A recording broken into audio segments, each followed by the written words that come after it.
I'll tell you about old Clarence here along the way. Unless, of course, you're scared. For the most part on this show, we're looking at certified classics to see if they still hold up. For the most part, anyway, looking at you, Chud. We try to look at everything from the cinematography and direction to the acting and special effects. Sometimes, though, the story ends up being the most important aspect of the movie. Every now and then, a movie needs a reappraisal, even when it wasn't a hit at the time or seen as a classic. I mean, look at what happened to The Thing. From box office dud, even though that's been blown out of proportion, and critical hatred, to topping a lot of people's lists of the best to ever be.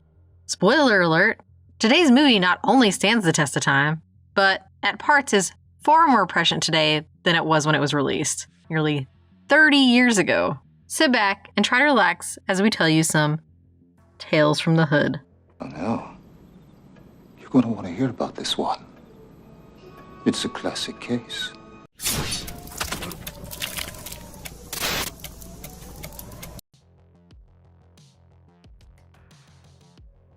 The anthology film is a popular yet often flawed subgenre within horror. It's been around for over 100 years, with the German-made Uncanny Stories being released in 1919, but really hit its stride in the 60s and 70s courtesy of the Hammer films, chief rival Amicus Films. Founded by Milton Subotovsky and Max Rosenberg, Amicus made a couple of Doctor Who films starring Peter Cushing, as well as a few other movies to capitalize on the sci-fi or horror trends of the time, but they are remembered for their anthologies. I'd be mad at myself for not naming a couple of my favorites with Dr. Terror's House of Horror and Tales from the Crypt. The idea for Tales from the Hood came from eventual director Rusty Cundiff and his one-act play called The Black Horror Show, Black Anthropy. He was approached by producer Darren Scott to make a movie and he agreed, though he wanted it to mean something. He didn't just want to make a movie. The anthology format allowed them to tell multiple stories they found important to them, and the title is an obvious homage to Tales from the Crypt, both the 1972 movie and the EC comics it was based on. The 4 stories they put together are Road Cop Revelation, Boys Do Get Bruised, KKK Comeuppance, and Hardcore Convert, with the always important wraparound story of Welcome to My Mortuary. This was not Cundiff's first movie, as 2 years before he'd released a mockumentary called Fear of a Black Hat. After the success of Tales from the Hood, it made just under double its budget, by the way. Rusty would go on to be one of the bigger TV directors you don't know. He did 25 episodes of Chappelle Show, a ton of episodes of The Wanda Sykes Show, and kinda came full circle with a couple episodes of Creepshow for Shudder. He would also direct the 2 sequels to today's movie with Tales from the Hood 2 and Tales from the Hood 3. The in-front of screen talent has some great character actors like Dwayne Whitaker and Michael Massey. A few more recognizable talents like Corbin Burnson, David Alan Grier, and Wings Hauser, and then a bunch of up-and-coming talents like DeAndre Bounds, Joe Torre, and Samuel Monroe Jr. Then there's Clarence Williams III, who, spoiler alert, is our Crypt Keeper and is in a class of his own. Ah, the shit. The stories follow corrupt cops who work outside the law, child abuse and how it's seen from all angles, casual and overt racism in a public office, and gang violence through the lens of accountability. These stories are bookended by a drug pickup in a mortuary, where, in classic style, the people hearing the stories are being introduced to a hell of their own making. It had made $11.8 million on a $6 million budget and had split critical reception, even though it has become a cult classic and standout amongst the anthology format. It finally received a Blu-ray from Scream Factory in 2017 that is a must-own. Blaxploitation is actually a beloved and groundbreaking section of film that has had a resurgence in the last few years, but started in earnest in 1968 with Uptight, a remake of John Ford's The Informer from the mid-1930s.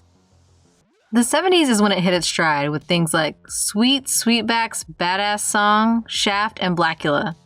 As you can see, it's not just horror and blaxploitation that can cover a huge range of subjects like gangster, crime, drama, musical comedy, and nearly everything else. The point of the movement was to shine a positive light on black characters, being the hero or anti-hero of the movie, and pushing against what Hollywood had painted black actors and characters for years, and put them into the roles that many producers just flat out wouldn't for years. I would also like to point out that this isn't the first blaxploitation anthology film, as Tales from the Quedet Zone came out in 1987. It made a resurgence in the late 80s, with gems like I'm Gonna Get You Sucka and Action Jackson, and continued into the mid to late 90s with today's film, as well as Original Gangstas and, to a degree, Jackie Brown. That wasn't the only style to focus on Black culture, as movies like Friday and House Party aimed at comedy with a dose of realism in Menace to Society, Boys in the Hood, and New Jack City looked at drugs, crime, and life growing up with no choice. While Candyman and Eve's Bayou went the straight horror route, Tales from the Hood took many of the situations that the dramatic movies were focused on and put them through the view of a horror movie. Another very real sign of the times are the very themes the movie deals with. Black on black crime and police brutality were and are very big topics. The movie does a remarkable job not just trying to play the blame game and instead attempting to show fault at all sides. Sadly, many of these things continue today in a world of social media and everyone having a full video camera in their pocket. A ton here is really astonishing to watch. In addition to the prescient nature of the stories involved, they are really just well told. Yes, as I stated before, there is usually one less than memorable story, and in this case, it's the fourth one. But the first three and wraparound tale knock it out of the park. The first story about police officers killing an activist who was trying to oust the crooked cops from the department adds the twist to the African-American cop seeing and knowing what's about to happen, but not doing anything to stop it. It goes further, though, as that officer does not get off scot-free, regardless of what color he is. The second story still has the best interpretation of child abuse I've seen, with David Alan Grier's abusive father being seen from the child's point of view as an actual monster. Oh, you gonna draw a picture of somebody, make them look like a monster? What, you think that shit is funny? No. The third story has the antagonist being killed by a symbol of the people he hates and diminishes, while the final story shows how hard it is to end a cycle of violence. Another thing that stands out quite well is the special effects, non-CGI division. I had no idea until this watch and research that many of the special effects were done by the famous Kyoto Brothers studio, but that tracks. Almost all of the practical effects look great. That's the thing about practical effects. They almost always age well while CGI tries to outdo itself, and sometimes the millions and millions of dollars that go into them give off a bland or even gross look. More on that later though. Even some of the guy in a rubber suit effects are used in a way that makes the scene pop and add to the feel of the overall movie. You for real? Finally, there is one performance that stands out head and shoulders above the rest. While Clarence Williams III is stellar as our host and has some of the most outrageous facial expressions or lines in the film, Yeah. Shit. it's David Alan Grier that will stay with you long after. He is in over 120 different TV shows and movies, with his most famous roles either being part of the stellar cast of In Living Color or, if you are that age, as the cop in Jumanji.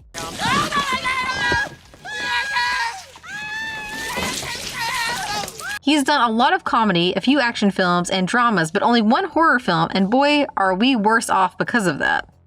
His turn as the abusive father and husband, a story that director based off a real-life experience, is beyond chilling. He is menacing, and I don't ever want to run into anyone like him. Effects can be a double-edged sword. 1995 wasn't exactly the pinnacle for CGI, and while it isn't as egregious as some of the movies we've talked about on this channel, the devil tongue that comes out of the Mortician's teeth looks like an early build of something out of Who Framed Roger Rabbit, and not in a good way. Quickly following this is the main trio ending up in hell, and yeah, it looks like a school production. It's a shame that we just discussed how cool this movie looks, but these, especially happening at the end, are a total letdown. David Alan Grier aside, the acting isn't anything to write home about either. With veterans like Corbin Burnson and Clarence Williams III chewing the scenery, it makes many of the other performances stand out, and not for the right reasons. I'm gonna piss on his grave. This doesn't ruin the movie by any means, but it's noticeable enough for a handful of main characters to be distracting and really take away from these meaningful tales. This is a no-brainer. Tales from the Hood has aged like a fine wine. Not only is it an above-average anthology movie that hits on almost every story, but its themes and warnings are just as important today as they were in the mid-90s. It is a rare horror movie that has a clear message and doesn't pull any punches. It was impressive enough that Spike Lee wanted in on the producer side, and he's another one that really doesn't attach himself to horror.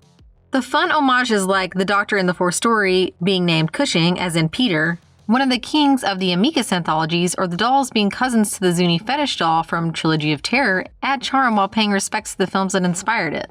Check this one out if you're new to it, or if it's just been a while, as Tales from the Hood has more than stood the test of time.